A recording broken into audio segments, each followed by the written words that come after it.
So today I want to talk about my philosophy of life, which is to have as much joy as possible in life. And I want to encourage you to think about the same question and share with me what brings joy to your lives. Before going into details, I want to give a brief bio of myself. I'm 35 years old. I studied math and computer science in Iran, immigrated to Canada at age 23, got a math PhD here, and did some years of postdoc. And I'm working at Google DeepMind for the past 6 months. Now, something that I did a little bit different during this math career was a 1-year journalism degree I received at Concordia University. That was in 2020. And I'm not going to talk about why I did this. I have written a personal essay and you can read the details. It's in the event description if you want to read more, but I don't want to focus on that much today. So this is about me, and I often ask myself, how should I spend my time, right? So everybody has this question, of course. How should I spend my time? And when I think deeply about it, I realize that my purpose of life is to enjoy it as much as I can. Okay, maybe many of us have this purpose. I don't know if you can call it purpose, but anyway, that is what I want to do in life. But then the question becomes, what brings me a deep, long-lasting joy, right? And it's hard to define what do I mean by deep, because what is deep joy, what is a shallow joy? But long-lasting maybe is easier to define, which means that a joy that lasts for a longer time. So if you eat a cake, okay, you have joy, but it goes away after 15 or 30 minutes. But I'm looking for more long-lasting joys here. And when I thought about these and listed the activities that brings me joy, I came up with 3 themes that I want to talk about now. So what are these themes? They are to create, to explore, and to connect. And I want to give examples of all of these in the rest of the talk. And before going there, I want to mention 2 disclaimers that what this talk is not about. Well, first of all, I know that a human has some basic needs like food, water, shelter, health, and you need a job to earn your money so that you can have these. I'm assuming the basic needs are satisfied. So if somebody does not have a job, then I'm not saying you should focus on these 3 and forget about the basic necessities of life. That is not what this talk is about. So I realize that whatever I say should lie in a certain framework of your life, which you need to do certain stuff to satisfy your basic needs. So these things I want to talk about are somehow going above and beyond those basic needs. And the other disclaimer is that, of course, these are my themes, and every one of you can come up with your own, which are probably different from mine. And indeed, that is what I encourage you to do during this meeting and after the meeting, to think about what brings you joy. Okay, any questions so far? How do you differentiate between joy and happiness, Abbas?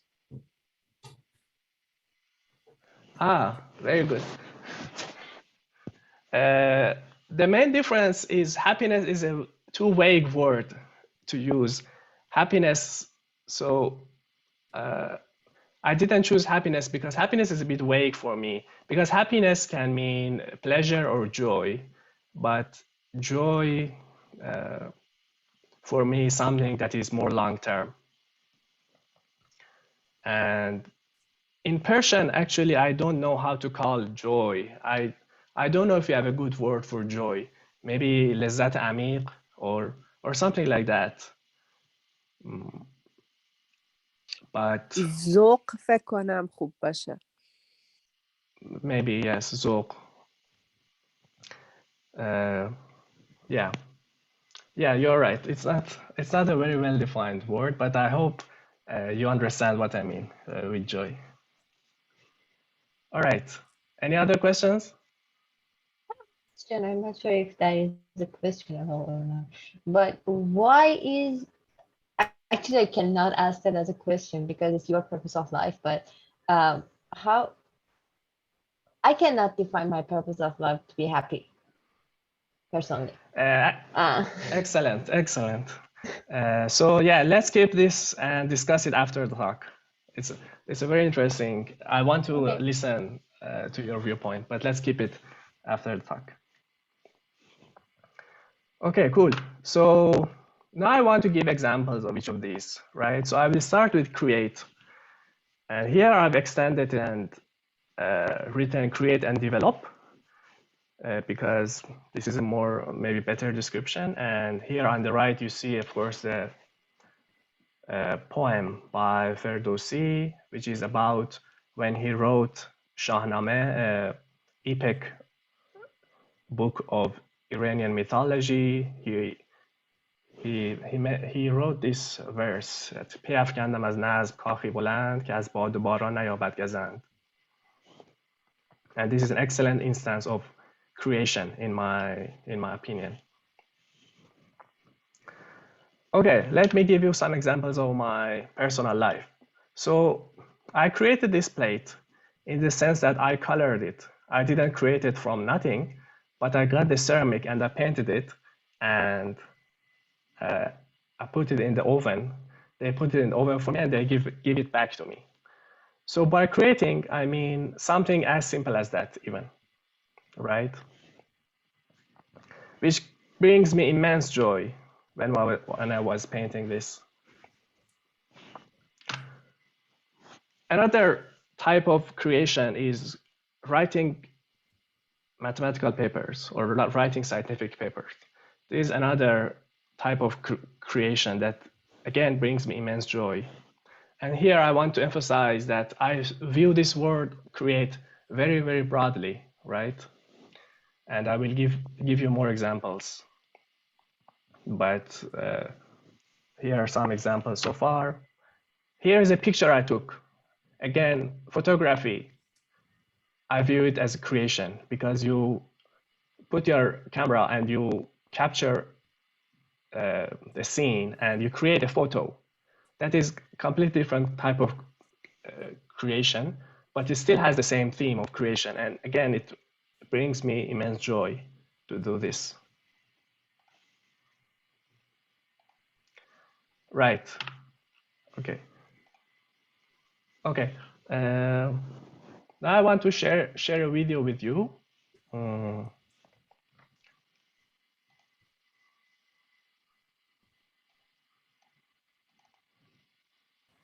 Do you know about these guys?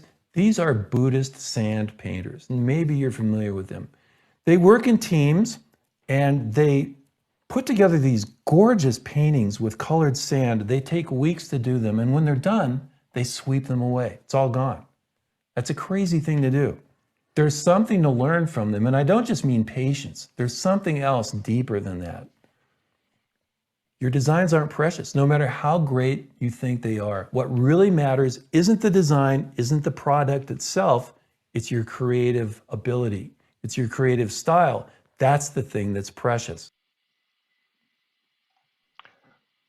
Okay, so what's my point here? So this was a graphic designer talking about creating design. And what he says is that your work is not necessarily precious, but it's the process of creation that is the most precious part. I think this is a very important point to keep in mind, that the process of creation is probably more important than what you create. So when I was painting this, during the creation, I had the most joy.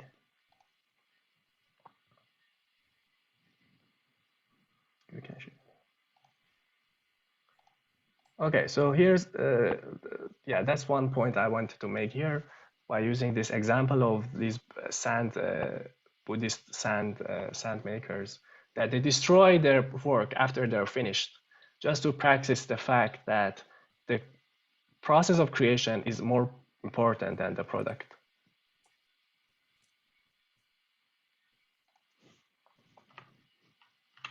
Okay, next slide. Okay, here I want to broaden the definition of creation much more. So far, I have talked about creating physical things like a paper or a plate. Here, I want to talk about creating friendship.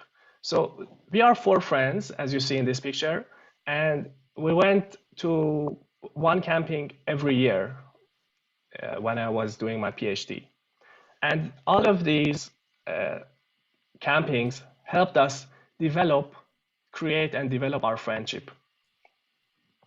So in my view, that is another kind of creation, when you create a friendship, which is a very abstract thing, but you feel that you are creating and you're developing it over time. And it needs work, and you need to spend time or things like this. Creation can mean a lot of other things, like this tech talk that you have created, and we are bringing people together. You have created something, and you are developing it. Or when you start a family, you create a family, you develop a family. When you have a child, you create the child literally, and then you develop the child. Or when you start a company, you are creating something from nothing. So I want you to see creation as this very broad meaning, that you change Abbas, something into something new and you make it better. Abbas, I have a question. Yes. The way that you define creation actually is so broad that actually I can't find the boundaries of the creation. So using your definition, we can create everything. I mean, from friendship, even now that I'm thinking, I'm watching you, I'm creating some idea from you. So this kind of stuff makes it so broad that actually it collapses to something very abstract. Can you give me something that differentiate creation from something else?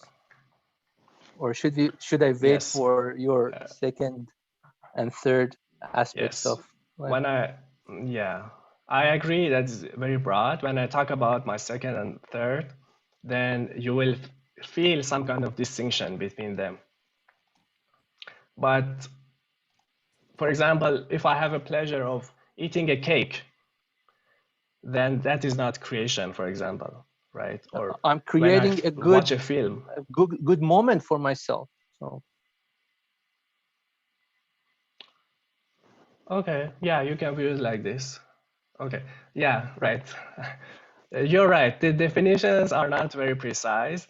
I try to define it by giving examples. I don't have like a formal definition. That is true. That's a fair point.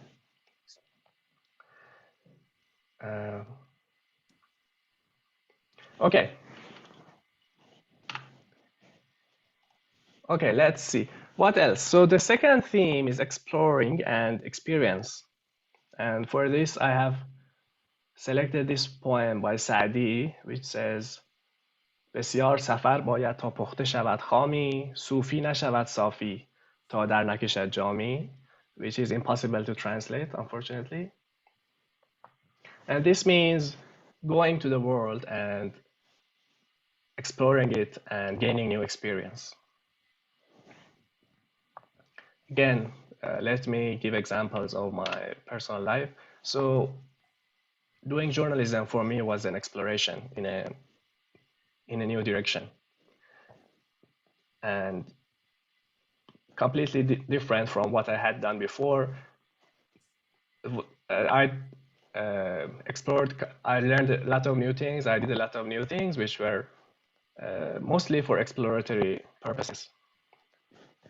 It had other benefits as well, but one of the main joys I had for doing this was to explore new techniques, new areas of life.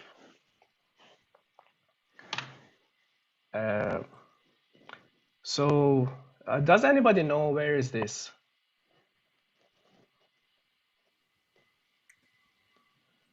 Somewhere in Europe. Yes, correct. So when you think about exploring, sorry? Amsterdam? No, but very close. Austria. Frankfurt. It's in Germany. Hockenheim. So Oh, okay. yeah, that's close. This is in Munich. This is Munich train station. And of course, when you think about exploring, the first thing that comes in my mind is traveling. And this is definitely true that when you travel, you explore the world, you explore the outside world. And it's again another thing that brings me immense joy. This is and learning new things. So this year I started to learn skiing and exploring this other sport. For example, I'm not good at all, but just exploring this and getting out of my comfort zone and trying new things. This is kind of different from the creation that I talked about in the first part. Or backpacking is another thing I tried in Australia around 10 years ago. So, or riding a truck for the first time. So again, for exploring and experiencing, I want you to think very broadly. It can mean many different things.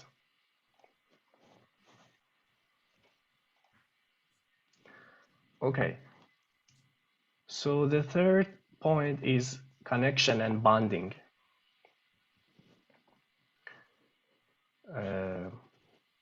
For this, I have chosen this poem by Maulana. هر کسی کو دور ماند از اصل خویش باز جوید روزگار وصل خویش. So again, connecting for me has a very broad meaning. It can be connecting with humans. So this is our theater team. We gave our show went on stage in 2019, the winter before the pandemic, and we had just 2 months of training. But during that 2 months of training, we became so close to each other that we almost felt like a family. And there was a great amount of connection and bonding that happened between us, all of us, the actors, the director, everybody. And this is simply cannot be replaced with anything else. This kind of connection and bonding you can have with different people. Sure.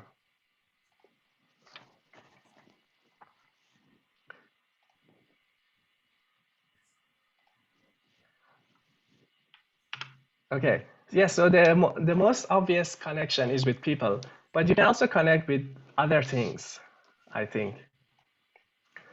When I go and do a hike in nature, I think one of the reasons I enjoy it a lot is I am making a connection with nature. And this is another type of connection you can make, which again brings me a huge amount of joy.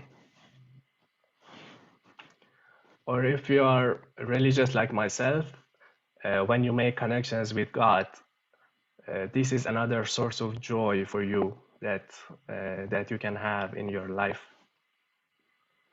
So you see, I'm making, again, defining connection very broadly. Maybe you can say it's too broad.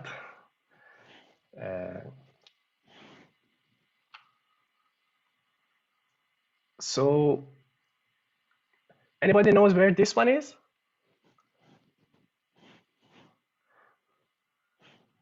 Looks like Germany again. France? Huh? Yes. Germany. Yes, this is city of Tübingen in Germany. And this is, I went to there's a church cathedral at the center. And when I went up and I took this picture of the square, and that moment I felt a very strong connection with the history of that city, which is very hard to explain. I felt that by seeing this image, I had a very strange feeling of I felt connected with the history of the city, with all the peoples that lived in that city, and it made me really, really joyful at that point. Another connection. The last example I have is with music. I wrote this in 2018 about a song I heard, and when I heard that song, I felt that I am now in a different world.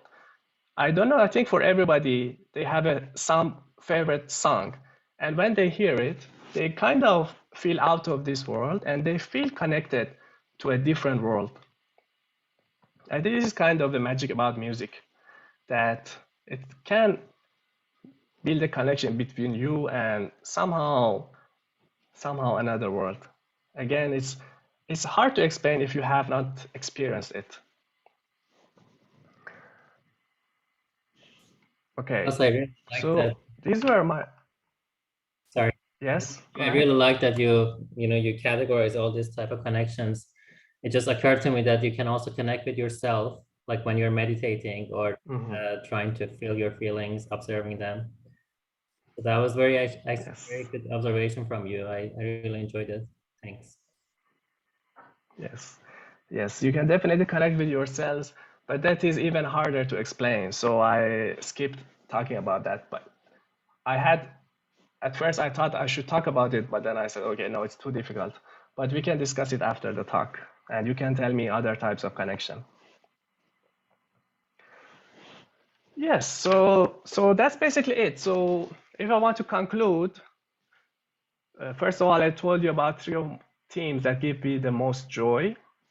And then I told you that I think processes are more precious than products.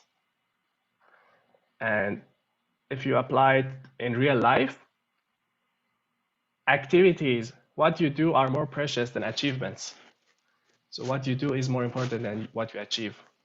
So remember those Buddhist sand makers, that what they did was more important than what they built. So then I want to, my main conclusion is that find what activities bring you joy or happiness if you want, if that is what your goal of life is, and spend your life doing them rather than focusing on achievements, rather than saying I want to achieve this and this and this. Focus on activities that make you happy. That's the main message of this talk, I can say. Next, I want to ask you to tell me what brings you joy, or if you think that the purpose of life is something else. But before that, I just want to show you one last video.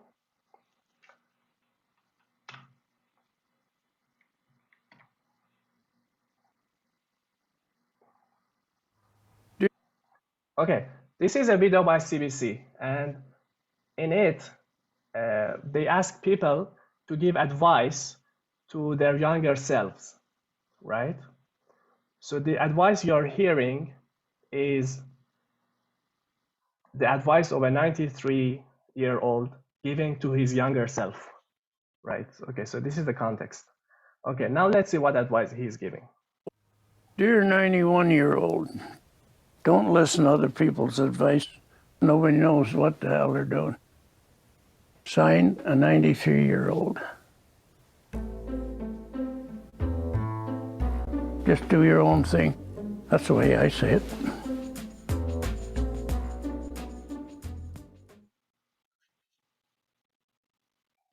Okay, so don't take anything I said super seriously. Thank you very much. Thank you so much, Abbas John. This was very. I learned a lot. What can I say? Now, before we get to the other to the people who raised their hands, I want to use this opportunity to take a group photo. And then we go to people who raise their hands. So if you are in the, if you want to be in the group photo, please turn your camera on. We have to take 2 because for some reasons Zoom does not allow me to go into 49 people per page. So please be ready for both because I can't tell which one you're on. All right, 3, 2, 1. All right, we go to the next page. Again, everyone ready? 3, 2, and 1. All right, we had 3 hands up, I believe. Okay, I believe I saw Mohammed's hand first, so I just go with that, and then Pega, then Shafat.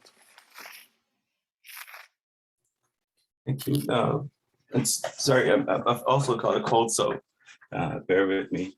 It's really nice to see Abbas. It's been quite some time since we last catch up, and I think this was such a unique talk. I'm really glad that you didn't turn this to another boring academic talk, like some people would do. One of the things I wanted to ask you was that you said you're 35, and are you looking back and connecting the dots and writing your story now, or did you know this when you talked about your 22-year-old? Like, how much did you know when you were 22? No offense, but in terms of life experience, how much did you know? Like, are you looking at how you've lived your life, or is that like a philosophy that you reached early on in your life and then tried to develop it as you grow older and grow wiser, hopefully? And speaking of your 35-year-old, what do you think your 50-year-old would like in terms of what you want from life if you go on this path? I don't know if it makes sense. Sure. Yes, no, I didn't know this at all when I was 22 years old. I basically looked at my past activities and which were most joyful and which were not. And I tried to categorize them into these. I actually did this when I wanted to create my new webpage, and I wanted to write something about myself, not my biography, because that's kind of boring. I wanted to define who I am. And I said, okay, maybe I can define who I am by what gives meaning to my life, what brings me joy. And that's when I started thinking, okay, what is bringing me joy and so far, and I try to categorize them, and they are constantly evolving. So probably next year, if I give the same talk, probably it will be different. So humans are constantly evolving, and probably my 50-year-old will have not completely different, but kind of a little bit different views of life.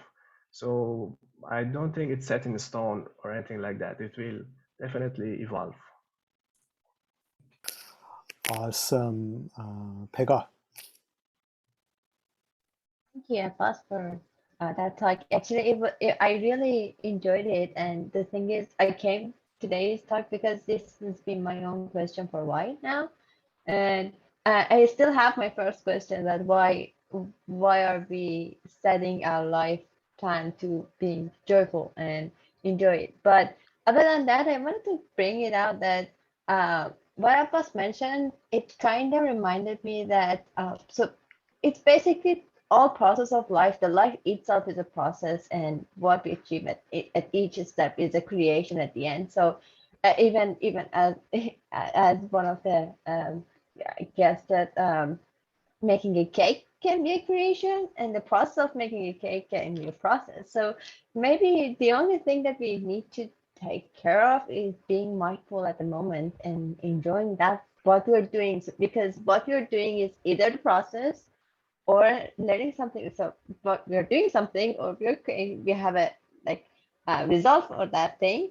So that might be the creation, and other than that, we are connecting to other people, other things, or because we are living anyways. Yeah, I just wanted to bring it up. Thank you. Sure. I think for the first, your first remark, why should we do something that is joyful? Because I couldn't find anything else, honestly, that can give me a purpose of life. But if you have something other than that, I'm curious to know what is, for example, your purpose of life, for example. Nope, don't have any. So the thing is, it's hard because if we kind of, when you think about the purpose of life, then you get back and see what is the purpose of being a human, so I can achieve that. Then who is human? Who are humans? And then are we animals? Are we not? What is the purpose of being in general? And that's an existential crisis. So yeah, we can either stop it at the very beginning and say we want to be joyful, or get stuck in the whole rabbit hole. Yes, or even a simpler question, how should I spend my time? It's not a philosophical, I mean, it is a philosophical, but it's a very concrete question. How should I spend my time? Suppose, yeah, of course you should have spent some time to get money, food, and shelter, but suppose you have that. After that, how should you spend your time? I just couldn't find another reasonable answer then. I want to be joyful. Thank you, Abbas. Shahrzad? Yeah, thanks, Abbas. That was an interesting talk. So I just wanted to add a few points in that. To me, meaning is a collective experience, a collective thing, more than an individual one. So when you're talking about creating something, what gives me meaning and pleasure in life would be creating an impact in someone's life. And my purpose in life would be to leave a legacy in this world. I want to leave a trace, an impact. And the difference between happiness and joy for me would be that the first one is long lasting, and it's more kind of a collective than individual, giving to others, helping them, etc. But I have a question for you, and it's that a job swallows a huge chunk of your life and your time. And how do you use your job as a tool to bring meaning and happiness and joy into your life? Because if you want to set it aside, the time that's left is literally very little. So Yeah, I know that's a difficult question, right? I think that's the main question we should all think about. I personally just try to align my job as much as possible with these things, and also try to spend my free time after job or the weekends to spend time on these. But yeah, that's the main answer I can give. But I understand that many of the jobs these days are not very joyful or don't have a lot of meaning, and I don't have an easy solution for that, unfortunately. Thank you. Human? Oops, I hope you can hear me. Yes. First of all, thanks so much, Abbas. Such an interesting talk, and good to see you. I wanted to challenge. I think one of the things that you said at the end, just for the sake of the argument, just like because I've been thinking about that a lot. So I think at the beginning you kind of skipped a big condition, which was like, if you have the basic needs satisfied, that's when you can go and try to achieve these other things. So my challenge with that is that, and then you said like the process is usually more joyful and meaningful than the achievements. I think that was my takeaway. Maybe not those exact words, but at the end of the day, the structure of the society is that such that achievements are the things that give you access to a lot of things, right? So like access to experiences, access to like the ability to create. Like if you don't have access, like I'll give you an example, like moving to Canada. I moved to Canada at some point. that broadened my access to a lot of things, right? And this goes back to what Shakla was talking about, like your work and how that could be meaningful. So I see it as more of like a balance between what you were talking about, all those things that give you meaning, and all these mundane things that actually give you access to all of these things. So like both of them are working together to give you that meaning in your life. So that's what I wanted to say. Like I think that other part is also important, and that's a big chunk of everyone's life, everyone's work, basically. So I don't know how you think about that. Yeah, I agree 100%. For sure. I just wanted for my talk to have a focus. And as you're saying, there are different pieces of the puzzles that you have to fit to have a good life. And I just wanted to have a clear focus of what my talk is about, and just discuss that. But you're right. You're totally right that you must make a balance between being able to live and also having a meaningful life. Great. Thank you. Just a reminder to everyone that not only you can pose questions to Abbas, but you can also comment or, about Abbas's words, remarks, or other people who spoke in this forum. So we like it to treat it as a conversation. With that, I go to Hossein. Hossein. Thank you. Thanks, Abbas, for the presentation. It was great as always. And I wanted to add some points, and I would talk about, what also makes me happy. But one thing is that, as you see, all of these three things is going through our subconscious parts. So it is not by, I'm not talking from my own knowledge. It is, for example, based on the studies, that it is usually, our subconscious part should become happy to have the joy that Abbas was talking about.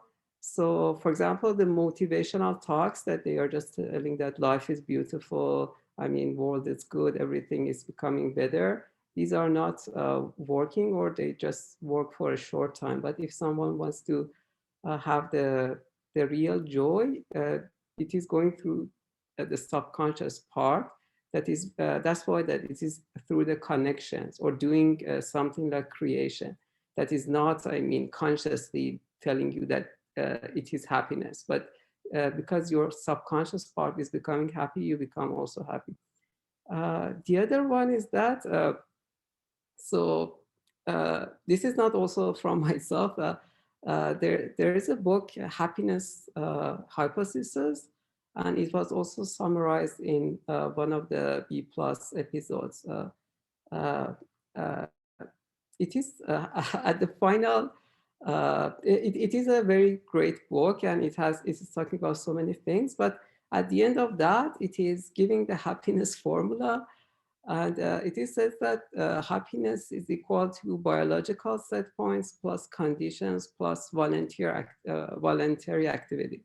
And biological set points is important because some people are genetically, happier than the others. But even for biological set points, the writer have some suggestions, like, for example, meditation or cognitive therapy, or a medication that is called Prozac. But it has short-term effects, but meditation and cognitive therapy are very good, even to affect our biological set points. And the reason that I'm talking about that, because meditation is kind of connected to what Abbas was talking about, connection to ourselves.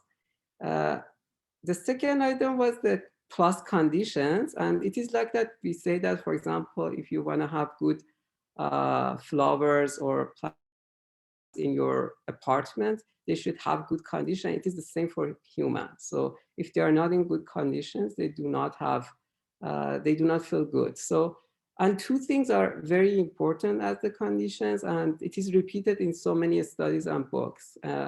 One is that the meaningful work and relationships. So there is a quote by the writer of this book that I might not use the exact words, but it says that love and work to human is like water and sunshine for the water and sun for the plants.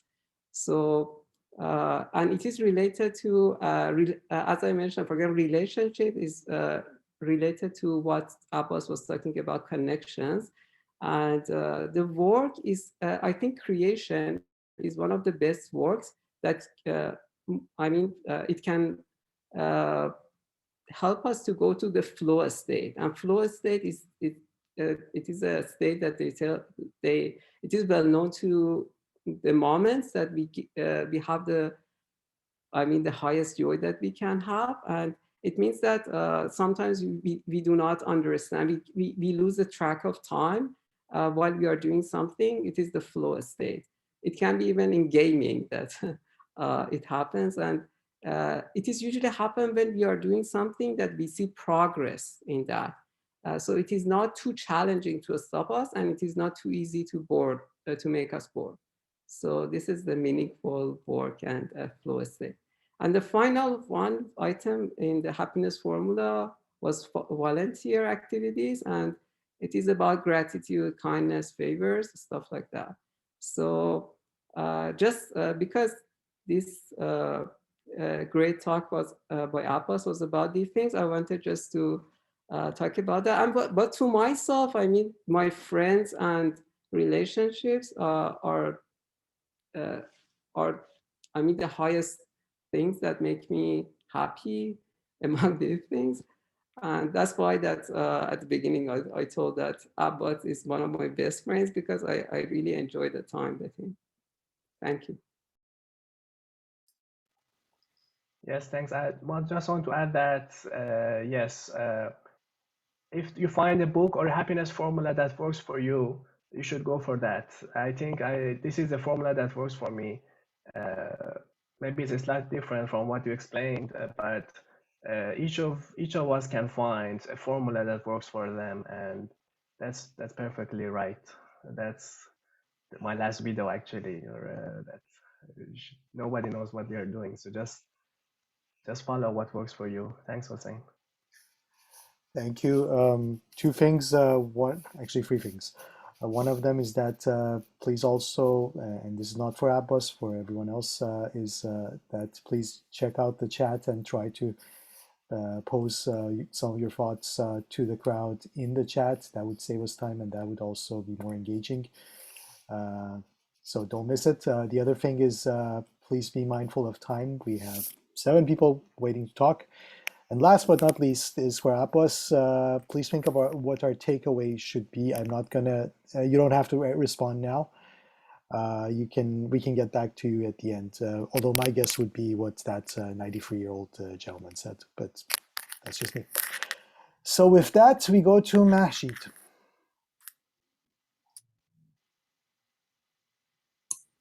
Okay, thanks Abbas, and good to know you. And Hossein John, happy to see you here. I know you enjoyed this event, and you have to tell a lot about this kind of conversation that we had many times before about joy and happiness. And Abbas John, there is something that I think Human mentioned before about having the basics like shelter and something like that.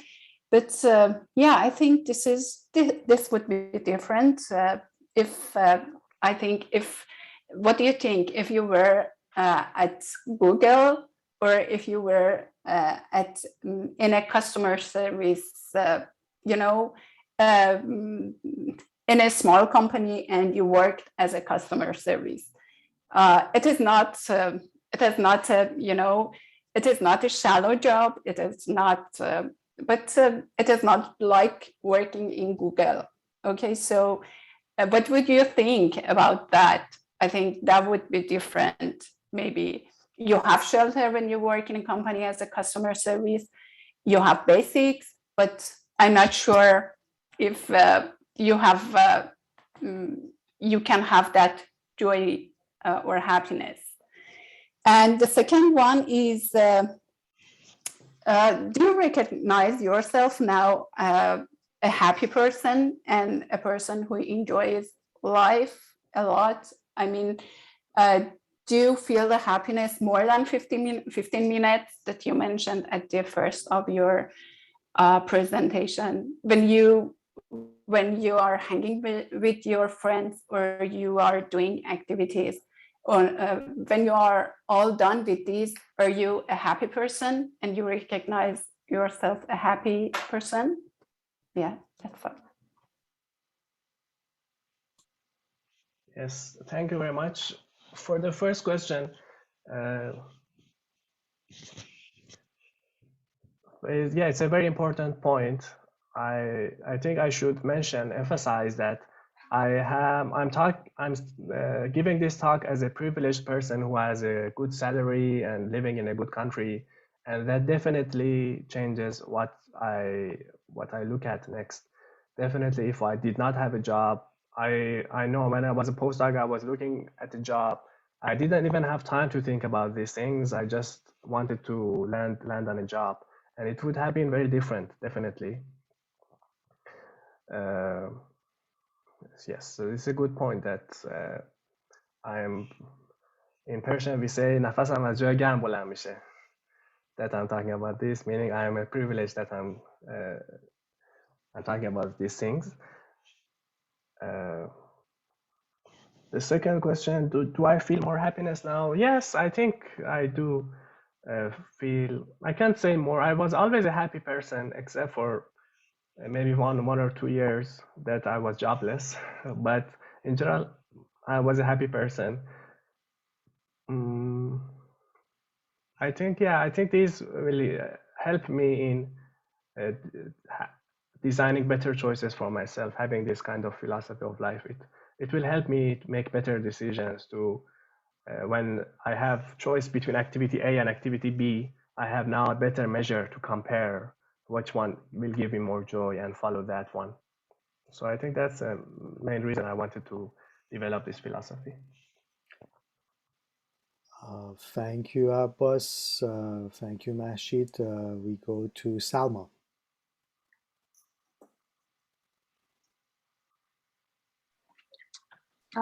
Hello, can you hear me well? Yes.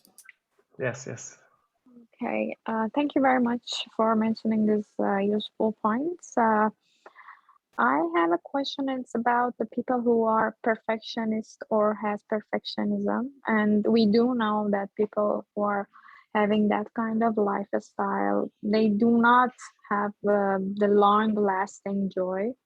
Then whatever would be long-lasting would be definitely very, very short lasting kind of joy for them. And I just wanted to know, what do you think about the people who are having that type of lifestyle, and how can they make their lives more joyful? Because somehow when they're reached to a point, then they really do not have anything to be joyful about it. They're searching, and they are making lots of effort to reach to the higher kind of a goals, and that's actually the kind of, it's like a cycle that it never has an end. So they keep moving, but never feeling the real joy that they're supposed to have. Yes, thanks for this. I can speak hours and hours about this because I was a perfectionist for several years, and that's why I studied math, because in math everything is perfect. But if I want to say what helped, what did I do to get out of this, is I very consciously tried to have practices for myself that gets me out of perfectionism. For example, I started to learn swim and I didn't know how to swim, so I sucked at swimming at the beginning. But I consciously decided I have to go and start swimming just because I'm not perfect, and I will see that it's okay that you're not perfect.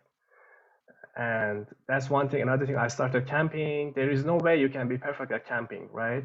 It doesn't make any sense. So all of these things that you can start by small things, do small things out of your comfort zone, and which you know you cannot do perfectly. And this will strengthen you, and this will give you confidence to move more in that directions. But yeah, we can talk hours and hours about this because I struggled with perfectionism for several years. Well, as a perfectionist in treatment, I can sympathize with that. We go to Arman, and I want to remind everyone to please be mindful of time. We only have 17 more minutes, and we have 7 people to speak, and Arman, not Arman, Abbas would probably have a finger to say about it. Arman. Okay, thank you. Abbas John, could you explain a bit more? How did you come up with your 3 principles? Did something change in your life that made you think about this issue? Maybe you can explain about that. Thank you. It's a good question. No, there was no turning point. It was just that I had a break between I graduated from journalism and I had a 1 month break before starting my job. So I had 1 month to reflect on my life.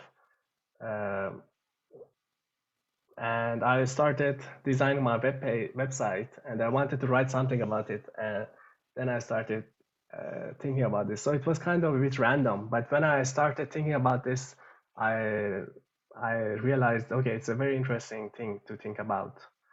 But there was not a very specific event in my life. Okay, we go to Eric. Yeah, hi. Thank you, Abbas, for sharing your thoughts on everything. You got me thinking about a few things. So and I don't know how they all tie together, but on the subject of perfectionism, I think what I'll add there is just there's power in being kind to yourself. That's a lesson that I'm constantly relearning, is imagining myself as a friend, and then treating myself as I would that friend. So if I saw my friend beating themselves up over making a mistake, like I wouldn't go and kick them and then beat them up more. Like I would give them a hug and tell them it's fine. Like do that to yourself. And I find that to be very helpful. Easier said than done, but it's possible. And I guess my question is, like, what do you think about time? So I think life kind of occurs, at least I can pretty much divide up my life into chapters. And it can be difficult to let go of certain periods of your life as you're growing into a new person. And I'm just curious how you think about that. And I don't know if you have any strategies for letting things go, or for making that next step feel a bit less scary. You mean, for example, starting a new job or things like this? Yeah, it could be a new job. It could be like moving to a new city, or it's. I know if you happen to have lost a loved one in your life, or there's a lot of reasons why you might move from one moment to another. But I'm just curious how you think about that. Yes, your point about being kind was a really good one. I also agree that is very important to have in mind. Your second question is difficult. I don't know. How do I think about time? How to make transitions easier? And maybe they're not. Maybe they're not easy. Maybe that's okay. I'm just curious if, I know everyone's answer will be different probably, but yeah. Yeah, I think it's always scary to move to a new city, to start a new job, to start a new program. But yeah, you just go and you take it easy on yourself. And you are kind to yourself, and yeah, I don't know. Just take it easy, I can say. Awesome. Behrad. Hello.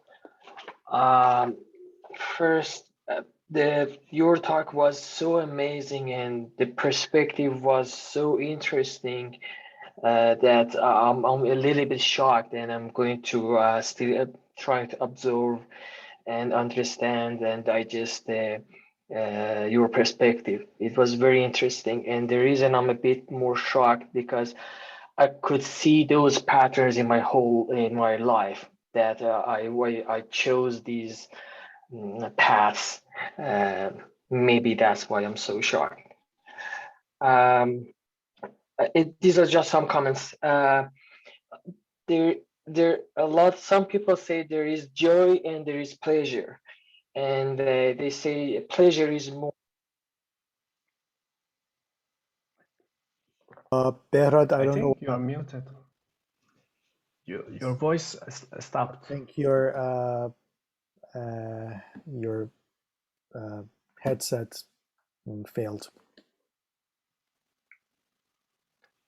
Your No, we headset can't hear doesn't you. work. Hi, is it better? Yes. Yes. Okay. Should I start from the beginning or? No. When you were talking about joy and pleasure, when we lost you. Okay, so some say there is a difference between joy and pleasure. Pleasure, they say, is all about the dopamine, the hormone dopamine in your brain. It's mostly about external stimulations, like sugar, cocaine. And as soon as the external stimulation is going to no longer be there, the pleasure will stop. And the others red flag is that you need more and more of that. So you need more and more. And that's the other issue. So they say joy is more about serotonin. It's the bonding hormone of the brain. And so it doesn't necessarily need an external stimulation. It's more internal. You are satisfied, you help someone. And without this stimulation, you're still going to be satisfied and joyful. And Prozac is one of the first drugs that was invented to work on serotonin, and it is called serotonin inhibitors. There is a great book by Dr. Robert Lustig, The Hacking of the American Mind, and he has a lot of talks. There's a section in his book that he talks about these two differences. The other thing is a job versus career, because I remember someone said a job is going to take a lot of my time. There is a very interesting quote from Einstein, and I'm not sure I'm going to say the exact quote, but he says if you put and force a fish to climb a tree, the fish is going to feel stupid, extremely. Everything is going to be so difficult for the fish because the fish is not designed or born or created to climb a tree. So you need to find what you're good at.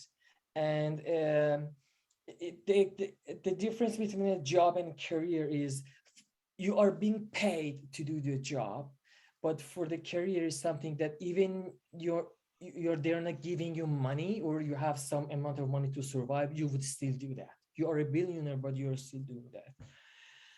And the other one, the last one, sorry for the time. What should we spend our time? And I think is I see the meaning in life in being aware, being aware of everything, yourself, human psychology, history of the planet, the entire truth in its own essence, in whole, about every aspect. You see, you don't like that task, or you're attracted to that. You should also see the red flags that hey, this is jealousy. This is not a good feeling. So the more aware you are about everything, the better you could be engaged with the whole life, which gives you meaning. And I think it's the best way to spend your time. And I'm not sure, and this is just a comment, and thank you so much. Thank you so much, Behrad, for your kind words and also all the remarks. Yes, this is all you're saying are very interesting, and I'm really interested in knowing all of you's view of what gives meaning to your life. And for me, I can stay for hours here.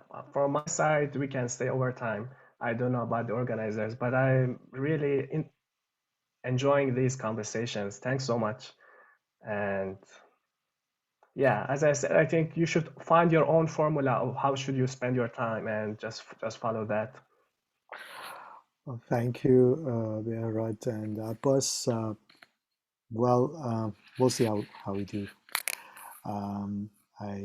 The one thing I would like to say quickly is that one of the reasons we chose the name Tech Talk before TikTok became all the trend and famous was we wanted to really stay on time and didn't want to drag people out.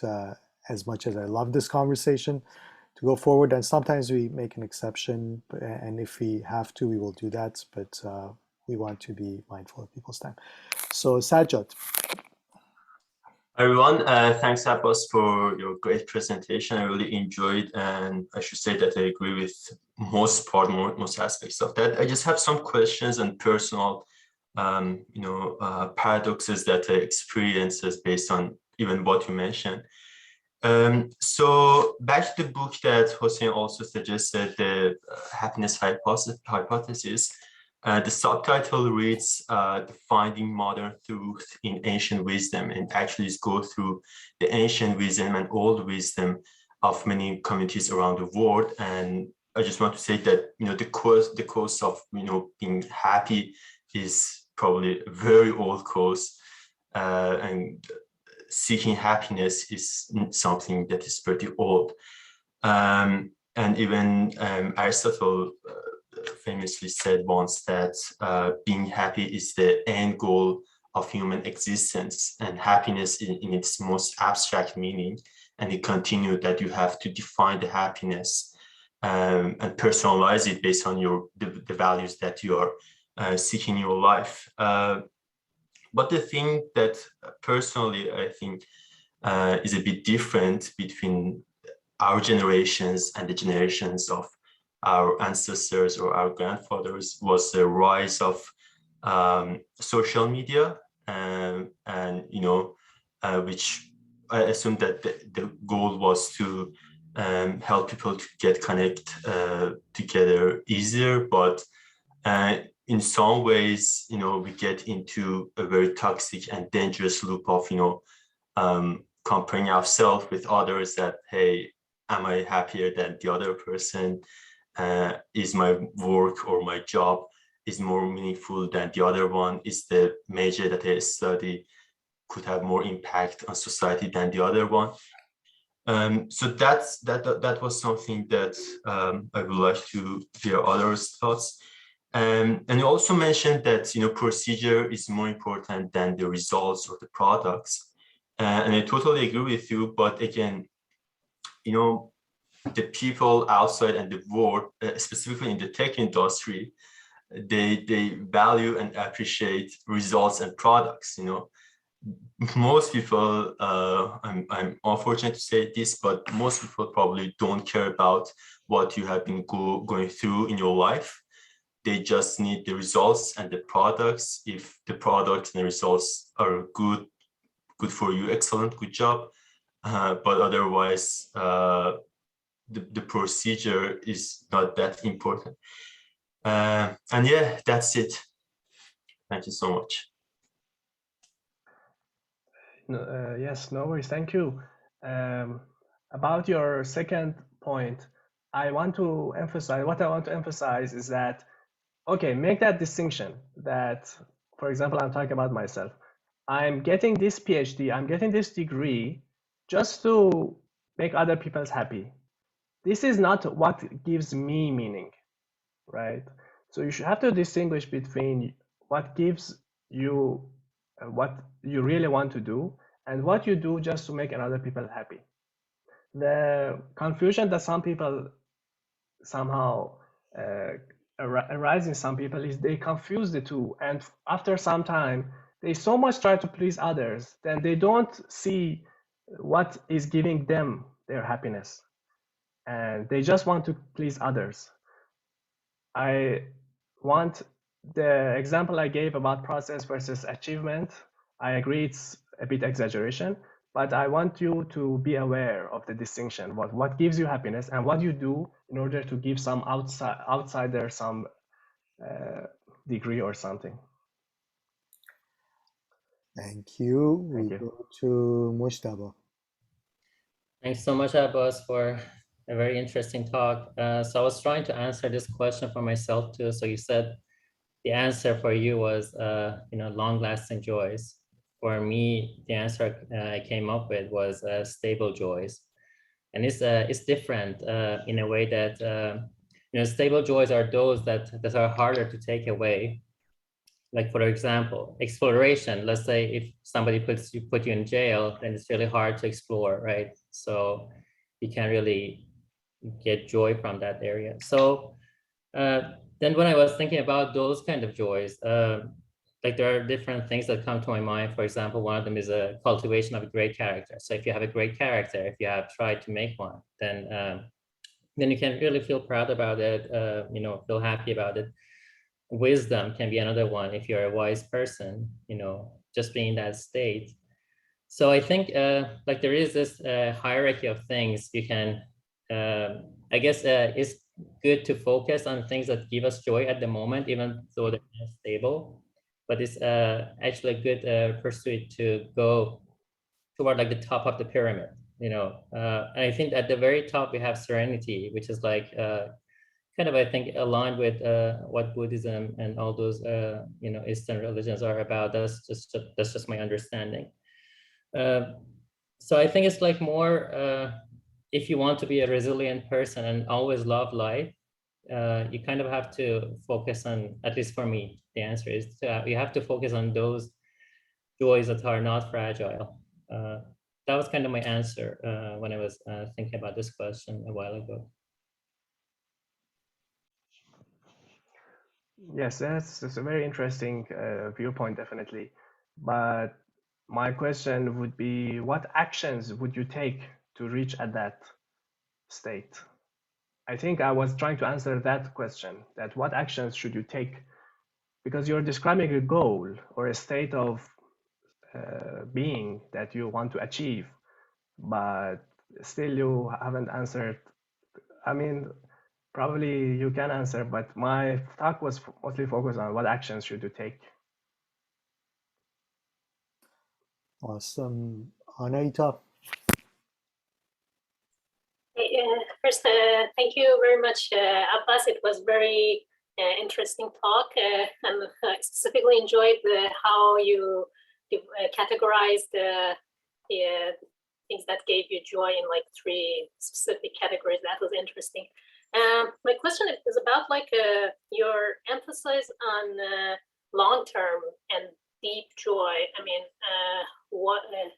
how is it not inclusive with short-term, shallow like joy, or like I mean, like do only long-term joys give meaning and purpose to your life? I mean, was that the reason for emphasis on the long term?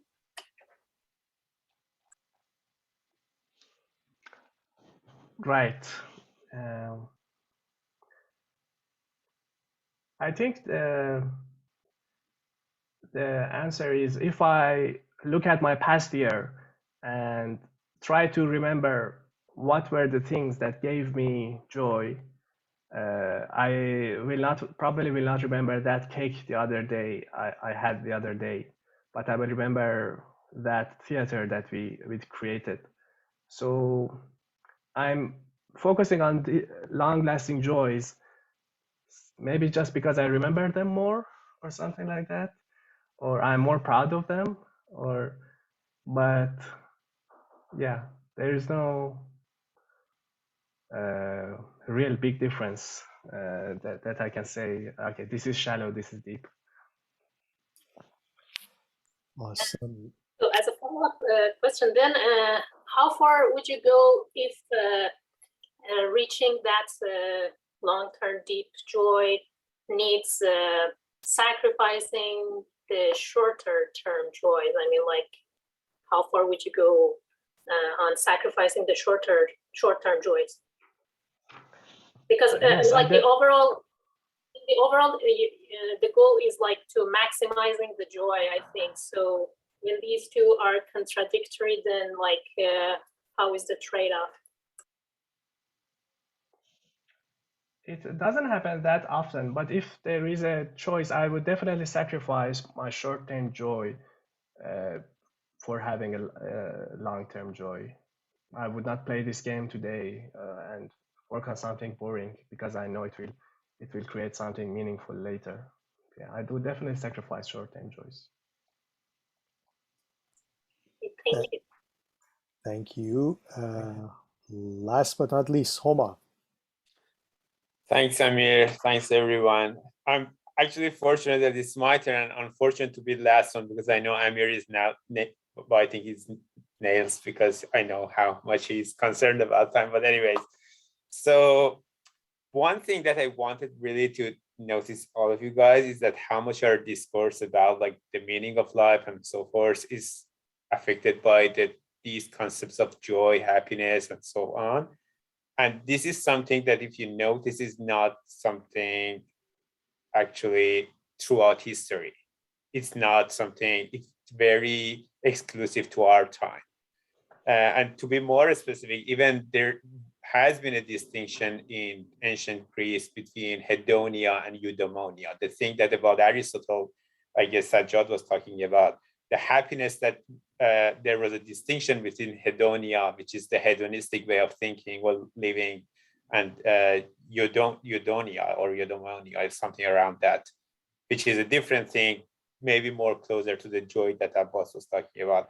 I really loved your talk and enjoyed the perspective that you brought up. But to answer your question about how I personally think about it, it's been my preoccupation, I guess, for the last 10 years or even more. And even that was the reason that after I finished my study in Vancouver in public policy, I basically quitted everything and I started reading philosophy, reading stuff around the existential way of thinking. And I read Camus, I read Nietzsche, I read ancient Greek stuff, but there's no answer about it. And unfortunately, I know that in tech and engineering world, people are looking for clear-cut categorization, functions, arguments, if you supply these arguments, then your life is happy or not, that sort of thing. But I guess life is a different thing. You cannot have the same perspective like an engineer to solving problems. So personally, I encourage myself to not solve life. People do that and try to solve life. It's not solvable. There's no solution for life. And I personally think it's an experiment, an experience. And in fact, many of more memorable experiences for me were those that were not happy, were not joyful. They were even in sad situations, but they were deep. And perhaps I'm now trying to have more deep experiences rather than doing something half. There's a word in English, I don't want to use that, but rather than using things in half and pieces and doing things simultaneously, like attending this talk while doing something else and programming or doing something other, I don't want to do that. I just want to present with my whole attention and wherever I am and whatever I'm doing, experiencing that thing in whole. And that was actually one of the reasons that I moved from Vancouver to here in DC, although it had a lot of difficulties to me. We just wanted to experience something else. Thanks. Thank you for your talk. Awesome, thank you so much. Yes, I'm really interested to know more each of you and your experiences, but unfortunately I think we are over time. So I think my take-home message would be that find your own formula, or think about what you want to do in life, and talk with other people, discuss. I think with discussing with others, you will learn a lot. But have your own formula. Don't listen to anybody else. Have your own formula, but have more discussions like this. That's my final sentence, and thanks so much. Thank you, Abbas John. May I make a quick suggestion before we adjourn the meeting? Sure, although I have a few more things to say. We don't just quit right away. Go ahead. Sure, yeah. So I just wanted to suggest, like, if anybody wants to continue maybe as a coffee talk afterward, I want to respect the format Amir and Mohsen have for this meeting, but Abbas, I'm down. If anybody else is down too, maybe we can also have a, virtual coffee talk like after this main event. I can definitely make Abbas host, and so that he can lead the conversation after this. But for now, I also have another thing to say, is that we started a partnership with Hamyari Media, and the people who do Tech Talk are now also invited to write a piece for Hamyari Media, which is a bi-weekly Farsi magazine in Vancouver. And they have an awesome website, and they're very great people. So we kind of try to take that serious, and we're going to go back to our previous Tech Talkers as well. I'm looking at you, Hossein, if you're still here, to write a piece. And Abbas, definitely you're invited to do that too. We really appreciate it if you can do that. So with that, who's our next week's speaker, Mohsen? Mohsen? Okay. Yeah, I'm here. Our next speaker it's Farzad. Farzad, awesome. So see you next week for another interesting conversation, and I will make Abbas host here. Right. Perfect. And you will be able to lead to continue this conversation, but I'm going to start